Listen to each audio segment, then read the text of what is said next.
What's up guys, welcome back to the channel. So today I'm going to be talking about 6 different ways to financially invest in yourself, your own well-being, and really look after you. Now the investment can be purely financial, it might be time as well, it might be any of those things, but these will all make your life better. And what better way to spend your time and money than on improving your life? So let's waste no time and get straight into it. Let's go. Okay, so everything I talk about here can be radically personalized and should be to you, your lifestyle, and what you value. Points are in like no particular order. It's not like I think number 1 is the best. Just going to run through 6 different ways to invest in yourself.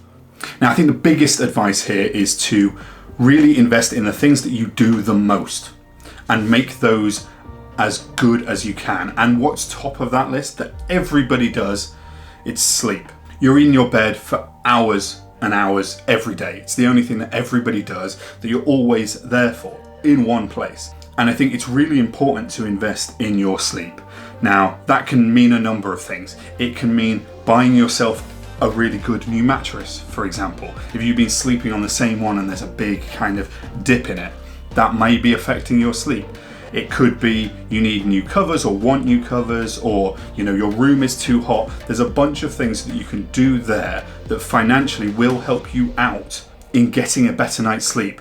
And if you improve your sleep, you're going to improve so many other things in the rest of your life. So I'm going to speak to exactly what I've done here. Now, I bought one of those memory foam mattresses, and we won't get into what brand is best because functionally they're all pretty much the same thing. But the other thing to bear in mind is the environment in which you sleep. From your covers to the rest of your room. If your room is really cluttered and busy, maybe that's stressing you out. Maybe that's exactly the way you like it. But just kind of pay some degree of thought to the environment in which you're sleeping, so that when you go to bed and when you're in your bedroom, you can turn off and let the kind of outside world drift away, because that's the key to good sleep, in my opinion, is being in an environment where you can just totally relax. That might be buying an air conditioner for your bedroom so that you're not too hot when you sleep. It might be buying brand new linen covers, which is what I did.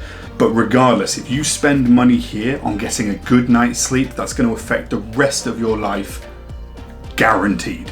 Now, there is no guaranteed way to improve your sleep, but you paying thought to that and really prioritizing that in your life will improve your sleep quality.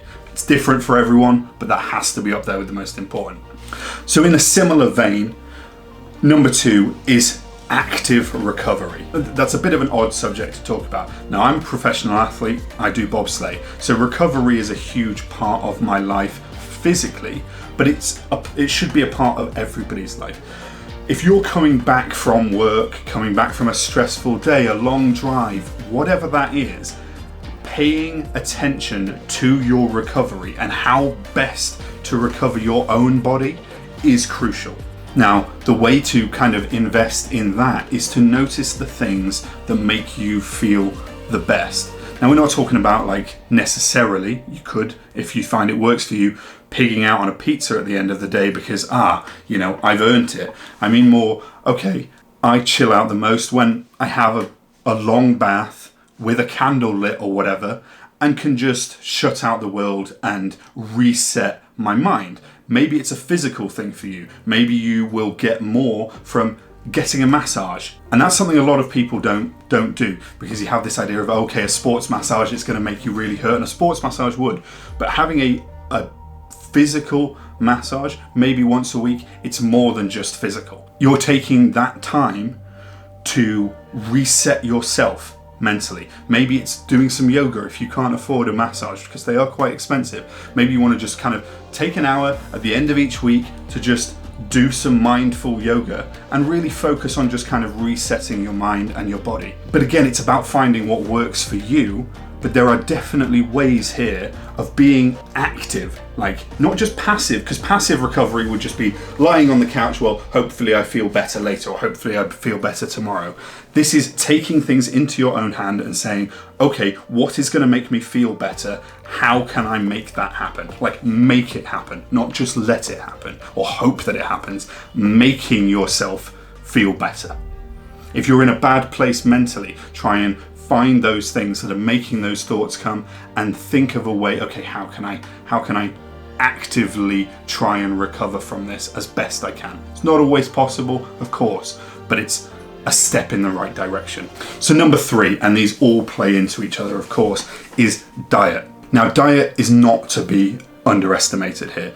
What you eat and what you put into your body affects your energy levels massively. Now, if your energy is high, your spirits are high, that starts in the kitchen. It just does. And that's not to say you need to be eating chicken and vegetables each meal. Far from it. That may even be so far as to do the opposite, unless what you're trying to do is cut fat for a competition or something, right? What it's about is making sure that you're putting the right things into your body so that you have the energy to do the things you want to do and to lift your spirits. Because if you've got loads of energy one day, I challenge you to not feel a little bit better in that same day. If you're like, I'm getting so much done, I've got so much energy, you're gonna feel better about that. If you've got a thing that you need to do tomorrow or this week or whatever, and you're making sure in the kitchen that you're eating the right things, and it doesn't have to be in the kitchen, of course you can buy stuff as well, but if you're making sure that your body has the energy to do those things you need to do, you're investing in yourself. And it might be a little bit more expensive to buy the good quality ingredients, to buy the right kind of carbohydrates. It might even be quite a long learning curve to find what your body needs to give you energy. But the answer to that is not fast food. As nice as it seems in the moment, that's not going to give you the energy for the next day. You're looking at a way of investing in yourself.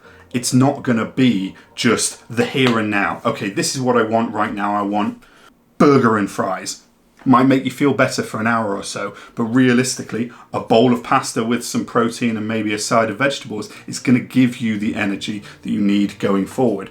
And of course, there's no one answer for anyone on any of these things. But again, just paying mindful attention and financial detail to the little things that will then make a habitual difference for the rest of your life is exactly what this whole list is about.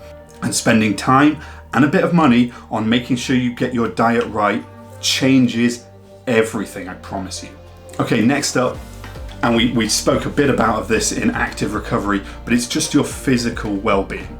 Making sure that you are pain-free as best you can. And of course, everyone's dealing with different things and it's not always possible. But if you can do certain things to increase your comfort long-term in the day. So for example, if you work at a desk, having a good chair is integral. Now it's well documented on this channel, my love of Secret Lab chairs. Love them. And that's because I spend a lot of time at my desk doing work for Bobsleigh, doing video editing, all of that. I spend a lot of time here. And so I'm willing to invest £300+ in a good chair because of the amount of time I spend here. And that's kind of the basic point that I'm trying to get at with all of this. I spend a lot of time at my desk. If there was something wrong with this setup, then the repercussions of that are going to be amplified every time that I spend time at my desk. So it is worth taking that time and thinking, okay, how could this be more ergonomic? How could this fit me better? And how can I improve that? In my case, being a bigger person, a lot of chairs and setups don't naturally fit me. So I wanted to buy something that really fits me. And this is just an example of making sure that your physical comfort is paramount. Now, if you spend a lot of time in your car, and I'm getting to that later, you want to make sure that your seat, maybe you've got a back pillow if you feel you need one. If your hip is rotating out, then maybe have something there to stop it so that when you get out of the car, you feel fresh and you can get about the rest of your life. Again, like I mentioned earlier, maybe it's about getting a massage. Maybe it's about buying a massage gun. You know, I use these pulse roll products all the time because by massaging my muscles, especially in my line of work, is integral to just eliminating little things that have a detriment to my overall life. And if you start to make a checklist of all these little things that you're improving in your life, if you go down this list of 6 items and improve each one, guaranteed overall you will feel like you have a better quality of life. Okay, so number 5 is looking after your car, if you have a car. So this one's a bit subjective for a lot of people, but again, a car is a huge part of your life. And you could apply this same logic to your house, looking after your house, looking after your car, looking after all of those little things that can really come back and bite you. If you neglect to take care of the tires on your car, or neglect that little flashing light that's saying change your oil, it will come back to bite you. But more than that, don't underestimate the little things that are just playing in the back of your mind. If you know, I've got to change that oil, I've got to change those tires, you're aware of that and you keep putting it off, those things weigh on you. That can be from your car to, I need to fix that little drip in the back of the sink. It could be, oh, I wish I'd finished that project that I started. All of those little things add up in the back of your mind. And yes, it might be expensive to sort the new tires. And it's not a particularly exciting thing to buy unless you're really into cars or you're really into home improvement.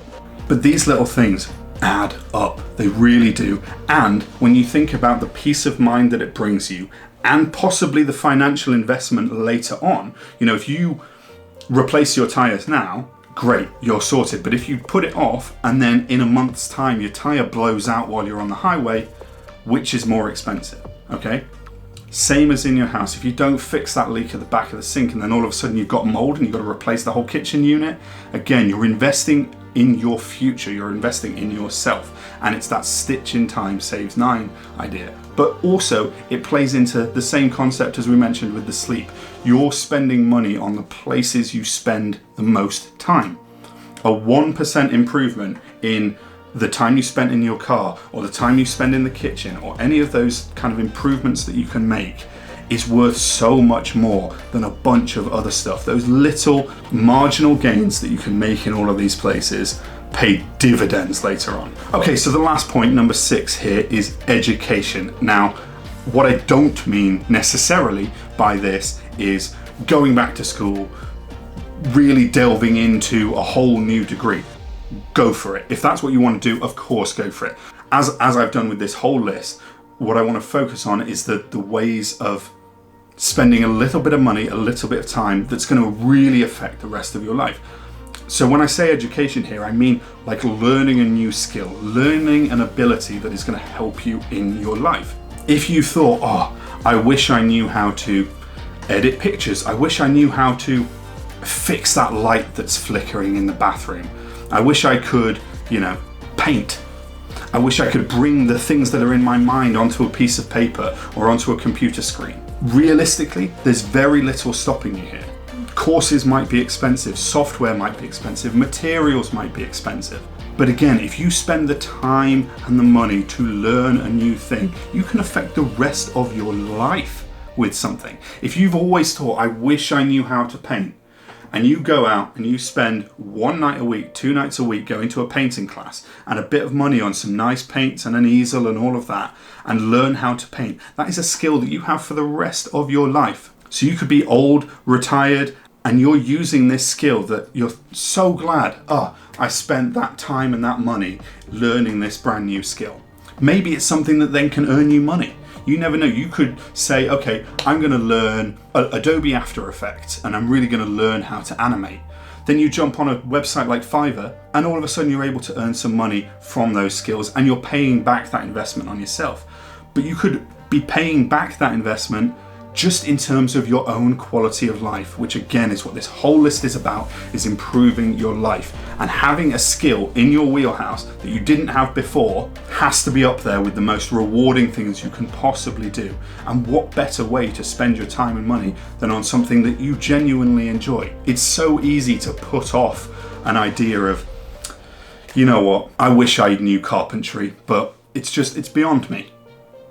Is it? Is it beyond you? Sure, there might be a couple of things holding you back, like buying new tools and buying materials and finding someone to teach you. But realistically, if you learn that thing, again, there is something that for your entire life you can now do. You think, oh, I want something to hold the papers on my desk. You've got this level of carpentry. You can now go out and make that thing. You can manifest that into the world, all for that bit of investment of time and money. And this is something that doesn't go away. If you invest your energy into the idea of learning new things, that doesn't go away. It's so easy to just say, okay, I'm complacent, cracking on with my life. But you're watching this video, so I would wager that you're not like that and you want to better your station. So if you get into the habit of thinking, okay, here's something I want to do, how do I go out and do it? That in itself is a skill that will stay with you for the rest of your life. So I hope that helped, guys, and of course I am by no means perfect. These are some ideas that I've put into place in my life and that have genuinely helped my mental health, my physical health, and just my overall happiness in life. I feel like I'm in a good place and I just wanted to share that with you guys, and I hope it helps you as well. If it did, or if it didn't, or if you just liked the video, please do hit like and subscribe down below. It would mean the world to me. Regardless, thank you so much for watching. Have a wonderful day and ultimately good luck if you're trying to implement any of these in your life. So thanks for watching, guys. See you next time. Bye.